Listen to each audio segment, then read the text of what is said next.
Bom, se você tá aqui é porque provavelmente você tem envolvimento com o universo do tarô. Mas você sabe o que que é essa ferramenta exatamente? Né? Será que é algo religioso? É algo divino? É pecado? É bruxaria? O que que é o tarô? Tanta gente fala tantas coisas, mas muita gente não sabe de fato o que que é essa ferramenta e como ela pode ajudar a nos orientar no dia a dia. Eu vim trazer hoje aqui nesse vídeo um pouquinho de explicação sobre o que que é, né, esse instrumento e como você também pode se beneficiar dele. Oi, eu sou a Mari, esse é o Tarô na Prática, um espaço de autoconhecimento descomplicado para a gente entender um pouquinho mais as mensagens e os aconselhamentos do tarô para nossa vida. Bom, vou trazer aqui para vocês de uma maneira mais fácil que eu conseguir uma explicação sobre o que é o tarô. O tarô é um conjunto de cartas, tá? Um baralho, que as pessoas chamam de deck, mas não é qualquer baralho, não é qualquer conjunto de cartas. Ele precisa ter uma quantidade específica de cartas. O tarô tem 78 cartas. Ele sempre tem esse número de cartas para ser um tarô. E mais importante ainda, são cartas divididas em dois grupos: os arcanos maiores e os arcanos menores. São 22 arcanos maiores e 56 arcanos menores. E o que que significa esse grupo? Os arcanos maiores, essas 22 cartas, são cartas que falam da jornada do louco. Eu vou trazer aqui assim, que é a maneira mais simples que eu consigo explicar. Então, pensa assim na jornada do herói, se você já ouviu falar desse termo, que acontece muito nos filmes e nos livros também. Então, a jornada do herói é aquele momento em que o protagonista da história passa a viver uma crise e aí ele precisa sair para resolver alguma coisa. No meio do caminho ele encontra desafios, acaba superando os obstáculos, vencendo os inimigos.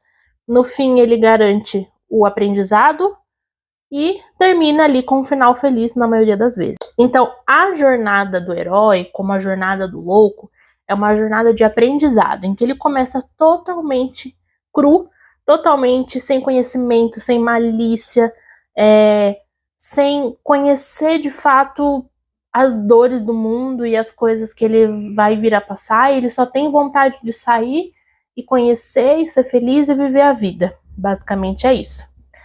E aí, conforme ele vai passando por todos os estágios, ele vai amadurecendo, ele vai conhecendo pessoas, ele vai vivendo momentos difíceis, ele vai vivendo momentos agradáveis, ele conhece o amor, ele conhece a tristeza. E aí é todo um caminho que ele precisa passar para chegar até a carta do mundo, que é a última carta, onde ele tem ali a completude, a missão completa, para que ele comece novamente na carta do louco um novo aprendizado de vida. Então, essas cartas, elas estão sempre com grandes ensinamentos, com grandes momentos da vida, né? Vou mostrar aqui para você duas cartas, ó, a carta do mago, esse baralho é lindo, a carta do mago e a carta do julgamento. Então, são cartas que fazem parte desses 22 arcanos maiores, tá? O mago é sobre você ter o poder nas mãos, o poder para fazer tudo que você quiser, né, para realizar várias coisas. O julgamento é um momento de renascimento, né, na sua vida, novas oportunidades. E, ok, falamos dos 22 arcanos maiores. Agora vem o grupo dos 56 arcanos menores. Os 56 arcanos menores, eles são como um baralho tradicional, tá? São 4 naipes, 4 energias ali, né? Paus, espadas, copas e ouros.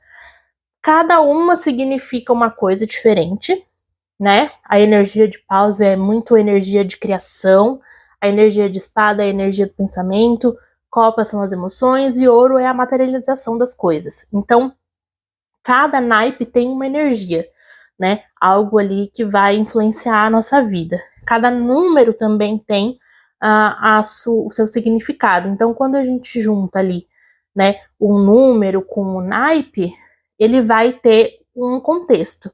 No tarô ainda existe mais um diferencial, que é a ilustração. Então, esses naipes, eles são desenhados. A primeira pessoa que desenhou o tarô né, foi a Pamela Smith, né, que existe esse baralho tão famoso, né, do Rider-Waite, que é o Rider-Waite-Smith, porque ele foi ilustrado pela Pamela Smith, a primeira mulher que ilustrou o tarô.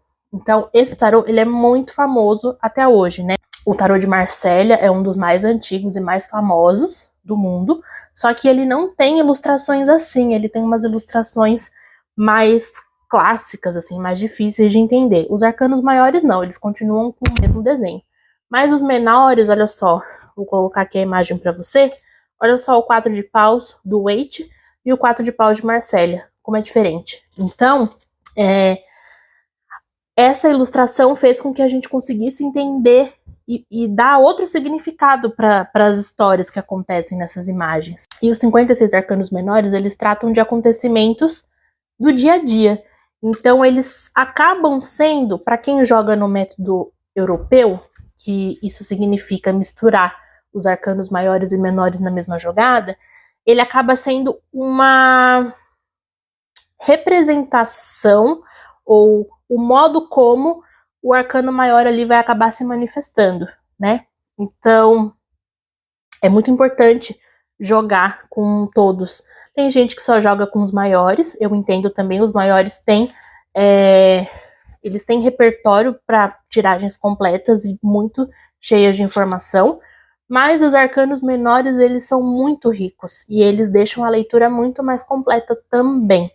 Então aqui a gente tem, ó, o 9 de ouros, eu acho essa carta maravilhosa também. 7 de espadas. Então, são cartas que são ali do Ás ao 10, né? E tem também as cartas da corte, olha só. Esse é o Rei de Paus. E esse aqui é o Pajem de Copas. Então, cada carta vai ter o seu contexto, a sua ilustração, a sua mensagem, que junto com os arcanos maiores vai ter um outro significado também. Então, o tarô, ele não é nada absurdo, nada místico, apesar das pessoas associarem muito o tarô ao misticismo. O tarô é como uma ferramenta. Existem muitos tarólogos, inclusive, que não associam o tarô a nenhum tipo de ritualística. Tem tarólogo que não limpa o baralho, que não usa cristais, pega o baralho, põe numa mesa crua, sem nada, sem toalha, e tira as cartas e faz as jogadas que tem que ser feitas e guarda na caixa depois. Não tem aquela coisa do incenso, da pedrinha, da toalha, do paninho preto. Então, cada pessoa vai lidar com o seu tarô de uma maneira. E isso não é problema, porque a ferramenta tá ali independente do que você acredite, independente de como você manuseie, ok? Então, você pode muito bem jogar o tarô, mesmo que você não seja de nenhuma religião, mesmo que você não acredite em nada místico, mesmo que você seja bastante cético, né? Você pode sim usar o tarô, tanto para jogar como para receber os conselhos. Como eu falei antes, o tarô ele traz acontecimentos da vida, acontecimentos grandiosos e acontecimentos cotidianos. Então, não tem nada no tarô que a gente não viva no dia a dia. Tudo que o tarô representa são coisas que nós já vivemos, né? Nós, humanidade como um todo. Pode ser que você não tenha vivido tudo, mas muito provavelmente você vai acabar vivendo todas as coisas ali que estão no baralho representadas. Como é que o tarô funciona? O tarô, ele tem muito do inconsciente. E aí a gente vai ter que entrar um pouquinho, talvez, num outro vídeo para falar um pouco mais sobre isso, né? Mas o Jung, né, que criou a psicologia analítica, ele falava muito dos arquétipos, ele falava muito do inconsciente coletivo. E isso tem muito a ver com o tarô, porque o tarô ele se conecta com a gente, com o nosso inconsciente, trazendo à tona tudo que a gente precisa acessar naquele momento, mas não consegue, que está recalcado pelo nosso inconsciente. Então, quando a gente tem uma dúvida, ou quando a gente procura um direcionamento, o tarô vai lá e mostra as respostas que já estão dentro de nós, mas que a gente não consegue acessar, né? E muitas vezes isso acaba sendo confirmado depois por sincronicidades, né? Que é uma outra definição aí do Jung para acontecimentos que não se explicam, mas que acabam sendo confirmações. Então, às vezes você pensa em alguém, essa pessoa te liga ou te manda uma mensagem, você liga o rádio e ouve uma música que tem uma frase que tem a ver com o seu momento, você, enfim, sonha alguma coisa, e aí depois acorda, aquela coisa acontece. Então, existem algumas coisas que estão relacionadas ao universo do tarô, ao universo da psicologia, que de uma forma ou de outra estão conectados e acabam fazendo com que essa ferramenta se torne ainda mais interessante, né, de ser estudada. Tarô prevê o futuro? Olha, muita gente usa o tarô para adivinhação, para previsão de futuro. Eu não vou dizer que ele não funciona, tá? Mas eu vou dizer que não é o melhor caminho você jogar o tarô apenas para prever o futuro. O tarô, ele é uma via de orientação. É como uma previsão do tempo, né? Que vai indicar para você se vai chover ou não, e aí você escolhe pegar o guarda-chuva e se molhar ou não, entende?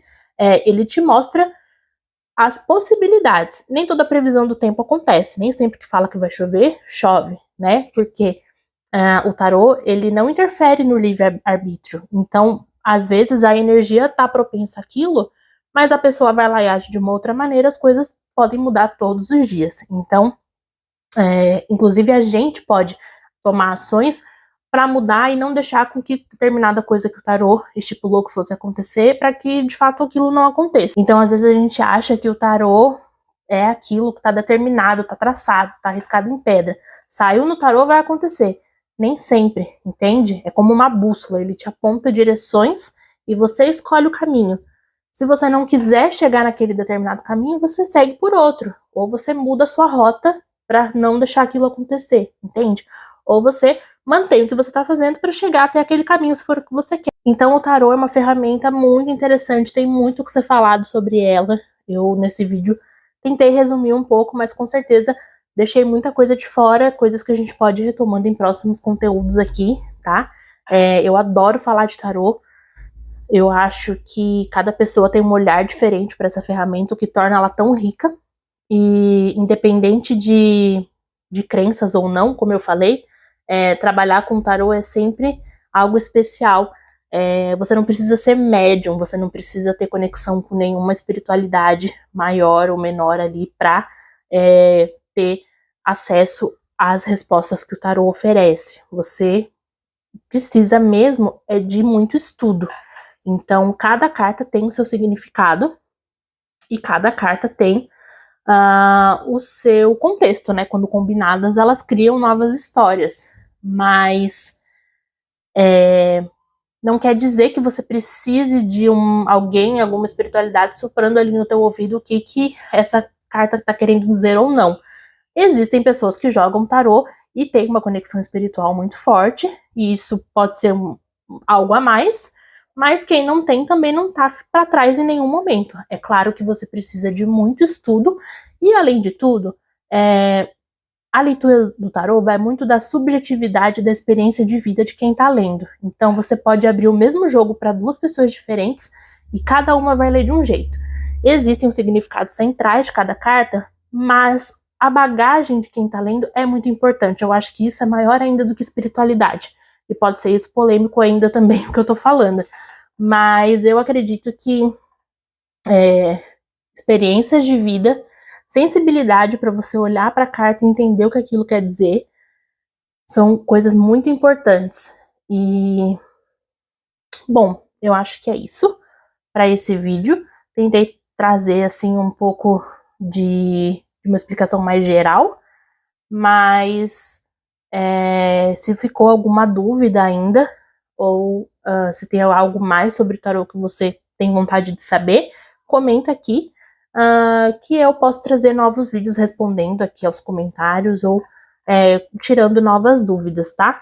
Espero que você tenha gostado, que você tenha conseguido compreender um pouquinho mais o tarô e que você possa entender como ele pode ser útil e especial no dia a dia, né? Além de previsões, ele tem muita orientação e ele é muito especial não só para quem recebe as leituras, mas também para quem as lê.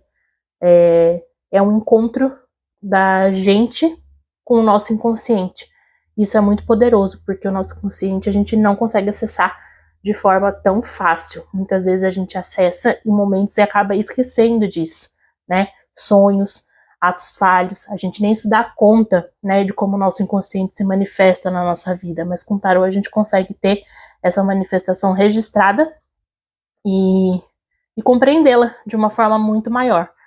Então é isso, já tô me estendendo, falei demais, espero que você tenha gostado, deixe seu comentário se você tiver alguma dúvida ainda, continue acompanhando o canal e até a próxima. Tchau!